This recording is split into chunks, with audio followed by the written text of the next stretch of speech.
اعوذ باللہ من الشیطان الرجیم بسم اللہ الرحمن الرحیم ویقولون،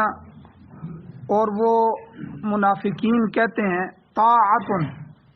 کہ ہمارا معاملہ تو اطاعت کا ہے، یعنی جب حضور کے سامنے بیٹھتے ہیں تو کہتے ہیں ہم تو آپ کے ماننے والے ہیں، ہم تو اطاعت کرنے والے۔ فَإِذَا بَرَزُوا، پس جب وہ نکلتے ہیں، جدا ہو جاتے ہیں، من عندک، آپ کے پاس سے، آپ کے پاس سے نکل جاتے ہیں، آپ کی مجلس سے علیحدہ ہو جاتے ہیں، تو بیت طائفۃ، تو ایک طائفہ، ایک گروہ ان میں سے رات کو مشورہ کرتا ہے، منہم، ان میں سے، غیر الذی تقول، اس بات کے مقابل میں، اس کے علاوہ جو آپ نے فرمایا ہے، جو آپ نے حکم دیا یا جو آپ کہتے ہیں اس کے مخالف رات کو وہ مشورہ کرتے ہیں۔ واللہ، اور یہ بات یاد رکھنا، منافقین کو کہا جا رہا ہے کہ اللہ تعالیٰ یکتب، لکھتا ہے، ما یبیتون، جو کچھ وہ لوگ مشورہ کرتے ہیں۔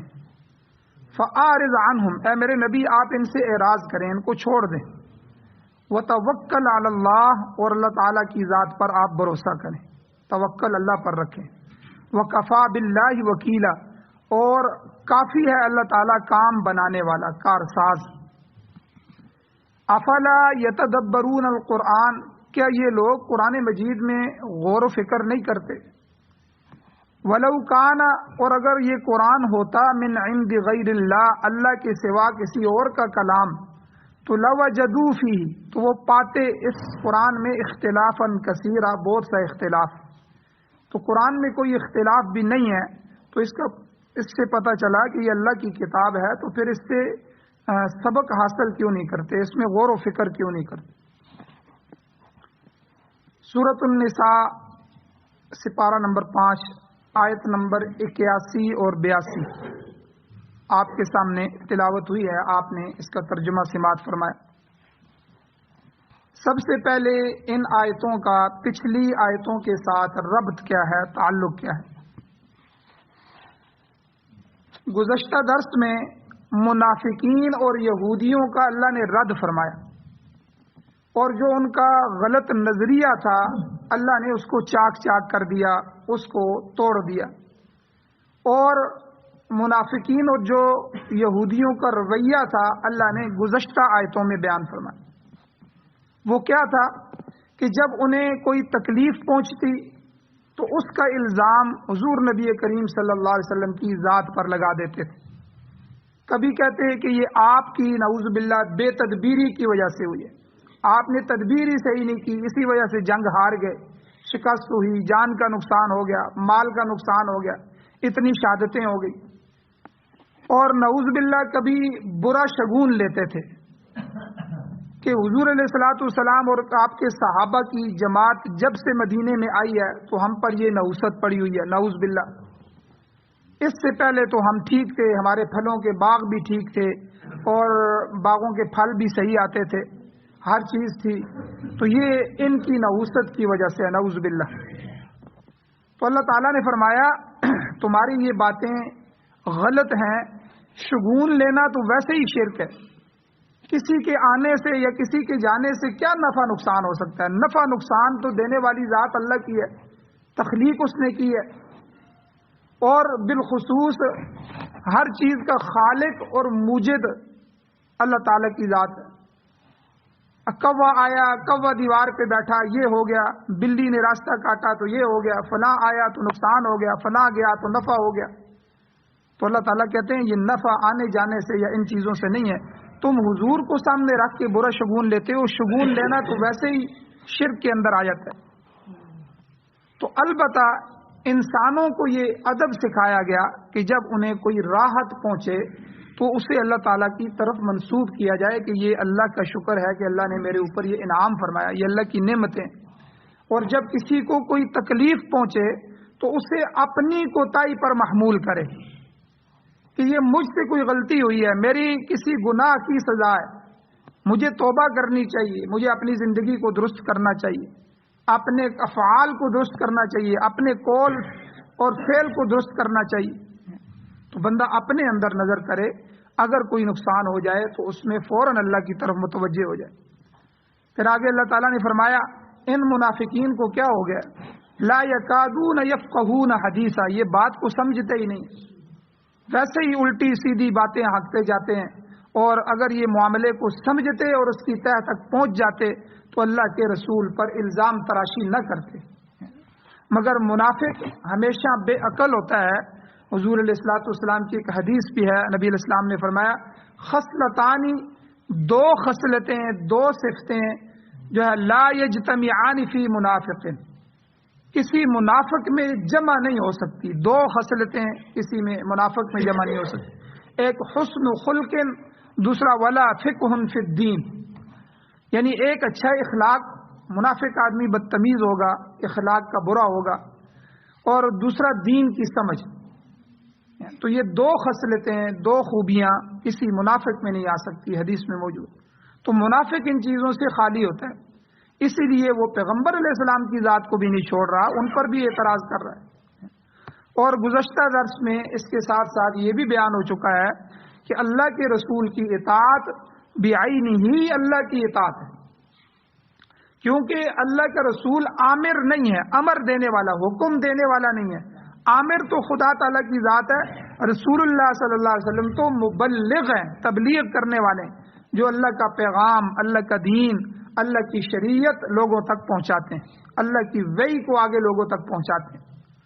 اور پھر حضور علیہ السلام خود بھی اس پر عمل کر کے نمونہ پیش فرماتے ہیں۔ تو اللہ تعالیٰ نے فرمایا کہ ان حقائق کے باوجود منافقین آپ علیہ الصلوۃ والسلام پر اعراض کریں، مقابلہ کریں، تو اے میرے نبی آپ انہیں ان کے حال پہ چھوڑ دیں، فاعرض عنہم، چھوڑ دیں ان کو، کیونکہ آپ ان پر نگہبان بنا کر نہیں بھیجے گئے، اور ارسلناک للناس رسولا، ہم نے تو لوگوں کے لیے آپ کو رسول بنایا، پیغام رساں بنایا، پیغام بھیجنے والا، آپ بس پیغام پہنچائیں۔ ان کے اس بغض، اناد اور عٹد درمی کی وجہ سے جو ہے آپ پریشان نہ ہوں، اگر وہ ڈٹے ہوئے ہیں اس درمی کی وجہ سے آپ کا انکار کرتے ہیں، اعراض کرتے ہیں، مقابلہ کرتے ہیں، اللہ تعالیٰ ان کو خود پوچھ لے گا، آپ کے لیے اللہ تعالیٰ کافی ہے، اور اللہ اس پر وکفا باللہ شہیدہ، اللہ اس پر گواہ ہے، اللہ یہ ساری باتیں نوٹ کر رہا ہے، اللہ کے ہاں یہ باتیں لکھی جا رہی ہیں۔ تو یہ تو گزشتہ درس کا خلاصہ ہے۔ اب آج کے درس میں اللہ تعالیٰ نے منافقین کی ایک اور بری خصلت کا تذکرہ کیا، اور پھر آپ علیہ السلام کو ساتھ ساتھ تسلی بھی دی کہ آپ فکر مند نہ ہوں،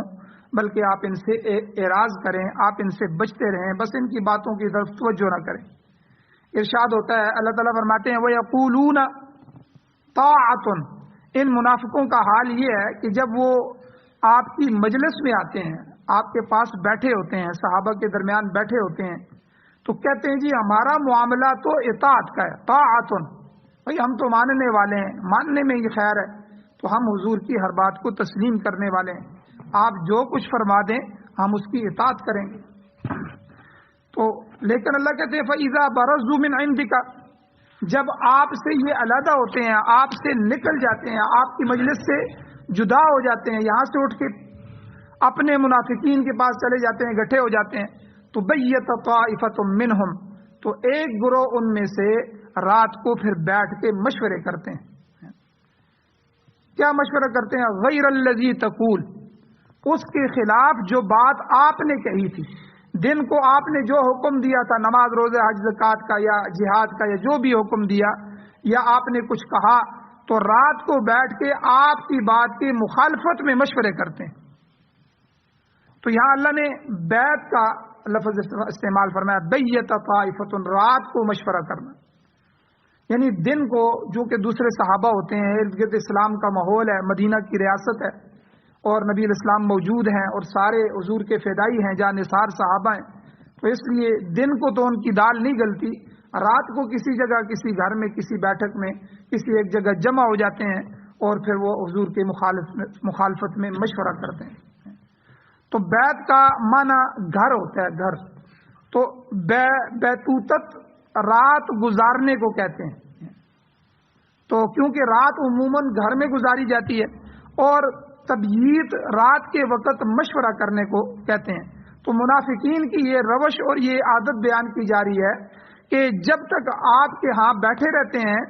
اور آپ کی فرمانبرداری کا اقرار کرتے رہتے ہیں، کہ ہم تو حضور کے دیوانے ہیں جی، ہم تو حضور کی بات ماننے والے ہیں، ہم تو محمدی ہیں، ہم تو نبی علیہ السلام کے عاشق ہیں۔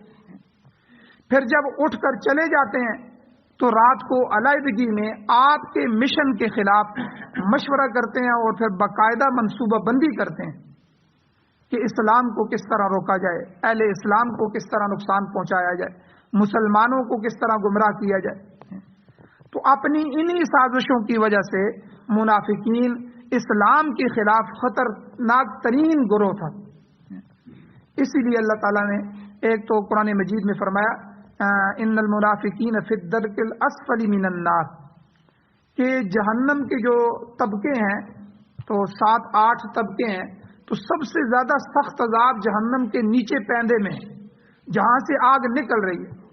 پھر دوسرا، پھر تیسرا، پھر آخری طبقہ تو مسلمانوں میں سے کمزور لوگ جو گناہ کے اعتبار سے کم ہوں گے ان کو سب سے اوپر رکھا جائے گا تاکہ کم سے کم آگ کی جو تپش ہے۔ تو بہرحال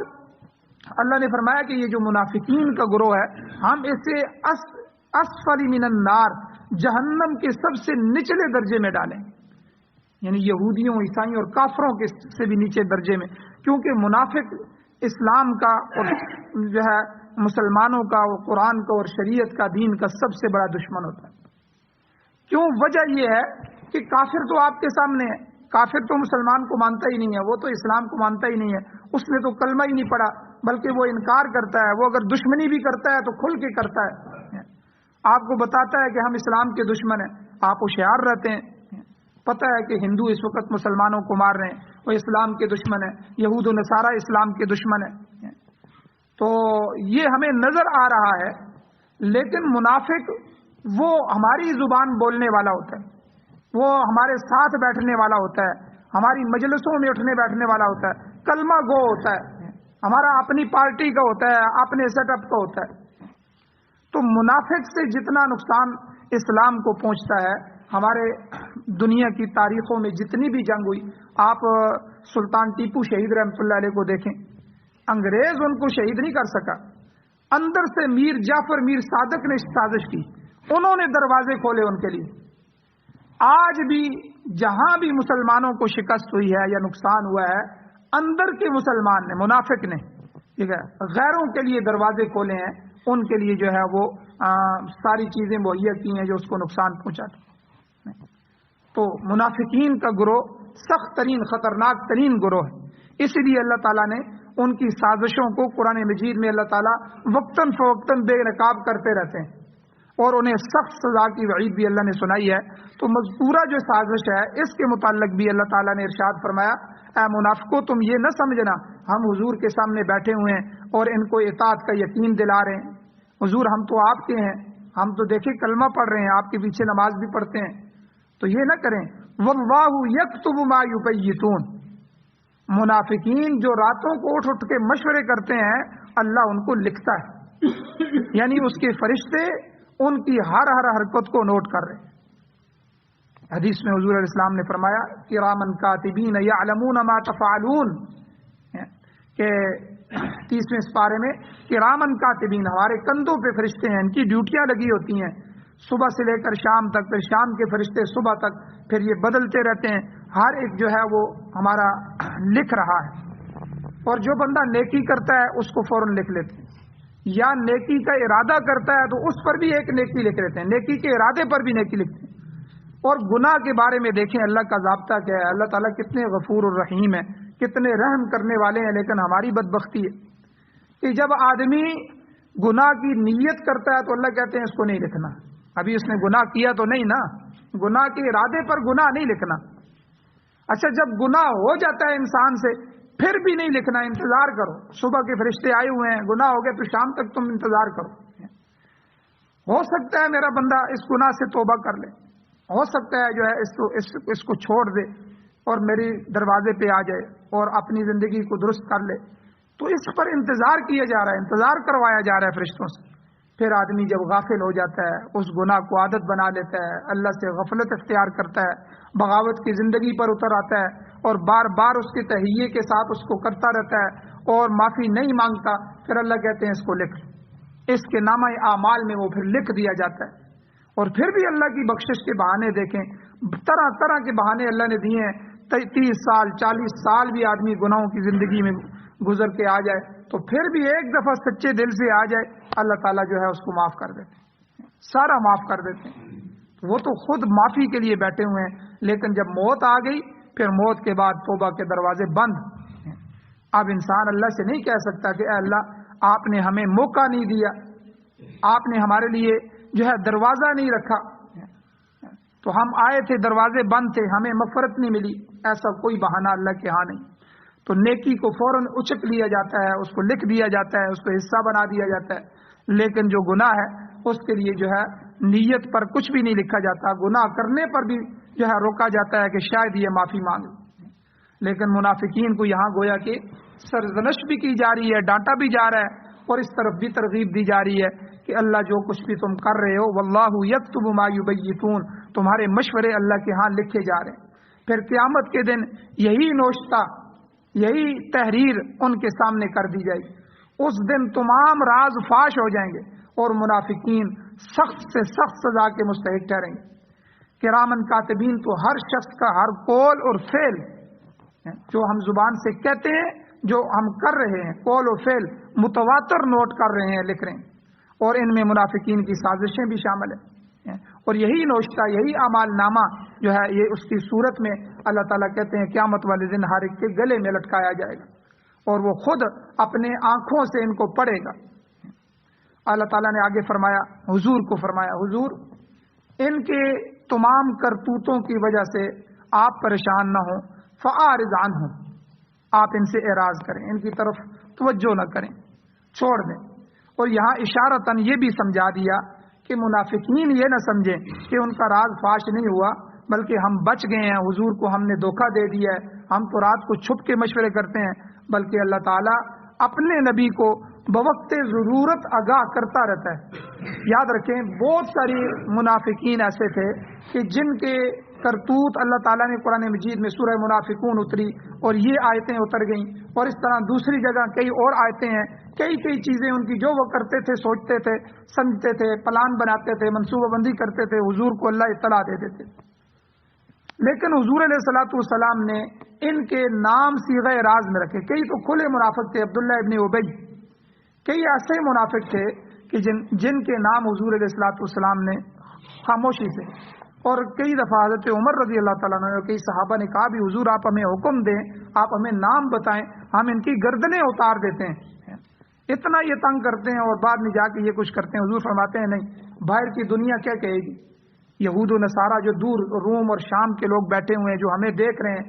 ٹھیک ہے، یہ کیا کرتے ہیں، وہ کہیں گے کہ یہ تو اپنے بندوں کو مار رہے ہیں، ہماری صفوں میں تو شامل ہیں. تو اس لیے حضور نے فرمایا بس چھوڑ دو ان کو. اللہ نے بھی حکم دیا فاعرض عنہم، آپ ان سے اعراض کریں. تو حضرت حذیفہ ابن الیمان رضی اللہ تعالیٰ عنہ عجیب صحابی تھے. ان کو سر رسول اللہ صلی اللہ علیہ وسلم فرمایا تھا، رسول اللہ صلی اللہ علیہ وسلم کے رازدان. حضور ان کو کچھ خفیہ باتیں بتاتے تھے. تو یہ فرماتے ہیں کہ سارے صحابہ کی یہ عادت تھی کہ وہ حضور سے آ کے خیر پوچھتے تھے، حضور ہمیں کچھ نصیحت فرمائیں، کچھ وصیت فرمائیں، کچھ ہمیں جو ہے وہ نماز روزے کے بارے میں بتائیں، کچھ اللہ کی رضامندی کی باتیں بتائیں. میں آگے حضور سے شر کے بارے میں پوچھتا تھا، حضور دجال کے بارے میں بتائیں، قرب قیامت کی نشانیاں بتائیں، قرب قیامت کے فتنوں کے بارے میں مجھے بتائیں. تو یعنی میں حضور سے ہمیشہ اسی وجہ سے اکثر روایتیں جو قرب قیامت کی ہیں وہ انہی سے روایت. پھر اللہ کے نبی نے ان کو رازدار بنا دیا اور یہ بات صحابہ کو بتا دی، اور پتہ بھی تھی کہ حضرت حذیفہ ابن الیمان رضی اللہ تعالیٰ عنہ کو منافقین کے نام بھی حضور نے بتائے تھے کہ فلاں فلاں فلاں بندہ یہاں منافق ہے. تو حضرت عمر رضی اللہ تعالیٰ عنہ اور کئی صحابی حضور علیہ السلام کی اس دنیا کے جانے کے بعد بھی جب جنازوں میں شرکت کرتے تو دیکھتے تھے حضرت حذیفہ اس جنازے میں شریک ہوئے ہیں کہ نہیں. اگر شریک ہوئے ہیں تو سمجھ لیتے کہ یہ منافق کا جنازہ نہیں ہے، کیونکہ منافق کے بارے میں تو بعد میں جب عبداللہ ابن ابی مرا تھا تو حضور نے جنازہ پڑھانے کی کوشش کی تھی، کیونکہ اس وقت تک حکم نہیں اترا تھا، تو اللہ تعالیٰ نے منع فرما دیا. وَلَا تَقُمْ عَلَىٰ قَبْرِي وَلَا تُصَلِّ عَلَىٰ أَحَدٍ مِّنْهُمْ مَاتَ، ان میں سے کوئی مر جائے تو آپ نے نماز جنازہ نہیں پڑھانا. وَلَا تَقُمْ عَلَىٰ قَبْرِي، آپ نے ان کی قبر پہ بھی کھڑا نہیں ہونا. 10ویں سپارے کے اندر اللہ تعالیٰ نے بالکل واضح حکم فرما دیا۔ اس کے بعد پھر حضور نے کبھی منافق کا جنازہ نہیں پڑھایا، لیکن بہرحال اب حضور کے بعد وہ منافقین کون تھے اس کا کیسے پتہ چلے؟ تو حضرت عمر رضی اللہ تعالیٰ عنہ کبھی حضرت حذیفہ سے پوچھتے تھے سچ بتاؤ، یعنی فکر دیکھیں قیامت کی اور حضور اسلام کی محبت دیکھیں کہ حضرت عمر پوچھتے تھے کہیں میرا نام تو اس میں نہیں ہے، تو کہیں حضور نے آپ کو، تو اتنے صحابہ ڈرتے تھے۔ لیکن یہ چند منافقین تھے تو جن کی سازشوں کو اللہ تعالیٰ نے قرآن مجید میں بے نقاب کرے، اور یہاں اللہ نے حضور کو فرمایا فَأَعْرِضْ عَنْهُمْ، اے میرے پیغمبر، اے میرے محبوب، آپ ان سے اعراض کریں، ان کی توجہ نہ کریں، بلکہ منافقین کو اشارتاً سمجھا دیا کہ ان کے راز اللہ حضور کو بتاتا رہتا ہے، ان کو ضرورت کے وقت آگاہ کرتا رہتا ہے۔ پیغمبر خود تو عالم الغیب نہیں ہے، یاد رکھیں یہ بھی ہمارا عقیدہ ہے، حضور کو خود کسی بات کا پتہ نہیں چلتا، حضور عالم الغیب نہیں ہے، مجلس میں آدمی موجود ہے لیکن یہ پتہ نہیں ہے، تو مگر اللہ تعالی خود قرآن مجید میں فرماتے ہیں ذالک من انباء الغیب،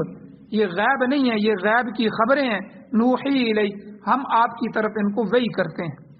آپ کو پہلے نہیں پتا ہوتا، ہم وحی کر کے آپ کو پچھلی قوموں کے حالات آپ کو کیسے پتا تھے، قوم عاد، قوم سمود، قوم لوط، قوم شعیب، اور ان قوموں کے وقت حضور آپ موجود تو نہیں تھے، ان قوموں کی خبریں آپ کو کس نے دی؟ اللہ نے وحی کے ذریعے دی۔ اور اسی طرح منافقین کی یہ جو باتیں، یہ جو راز فاش ہو رہے ہیں، آپ کو خود تو پتہ نہیں ہے، آپ عالم الغیب والشہادہ تو نہیں ہے، صرف اللہ کی ذات غیب کو جاننے والی ہے، اس لیے اللہ نے فرمایا پیغمبر خود تو عالم الغیب نہیں ہے، مگر اللہ تعالیٰ جب چاہتا ہے اپنے نبی کو غیب پر مطلع کر دیتا ہے، تو وہ غیب نہیں رہتا، جب کسی کو غیب بتا دیا جائے پھر وہ غیب نہیں رہتا، وہ انباء الغیب ہو جاتا ہے، وہ غیب کی خبر ہو جاتی ہے۔ مثلا ایک آدمی اس وقت ٹیکسلے چوک میں کھڑا ہے اور میں یہاں سے بتا دوں کہ فلاں وہاں کھڑا ہے، یہ تو غیب ہے، لیکن ایک آدمی آ کے مجھے پہلے ہی بتا دیتا ہے کہ فلاں آدمی تو صبح ابھی کچھ دیر پہلے فلاں چوک میں کھڑا تھا، اب اس نے اس کی خبر دے دی، اب یہ غیب کی خبر آگے میں کسی کو دوں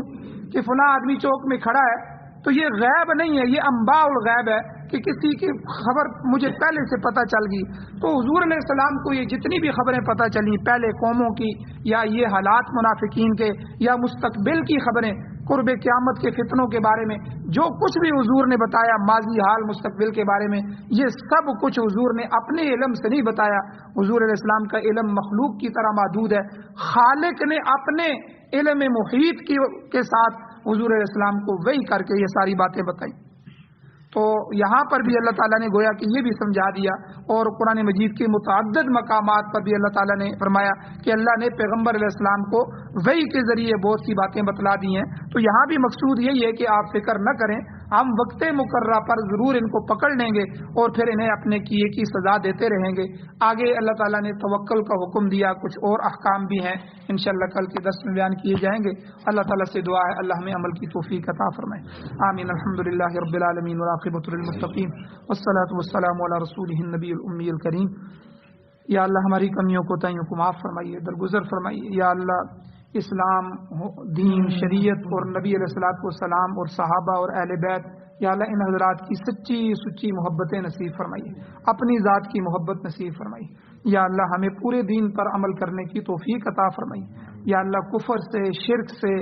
نفاق سے، رسم و رواج سے، بدعات سے اور منافقت سے یا اللہ ہمیں، ہماری اولادوں کو اور نسلوں کو محفوظ فرمائیے۔ کامل سالم ایمان نصیب فرمائیے، ایمان کی زندگی، ایمان کی موت نصیب فرمائیے۔ یا اللہ دنیا میں بھی اچھائیاں اور بھلائیاں عطا فرمائیے، آخرت کی بھی بھلائیاں عطا فرمائیے۔ یا اللہ ہم سب کا خاتمہ بالخیر، خاتمہ بالایمان فرمائیے۔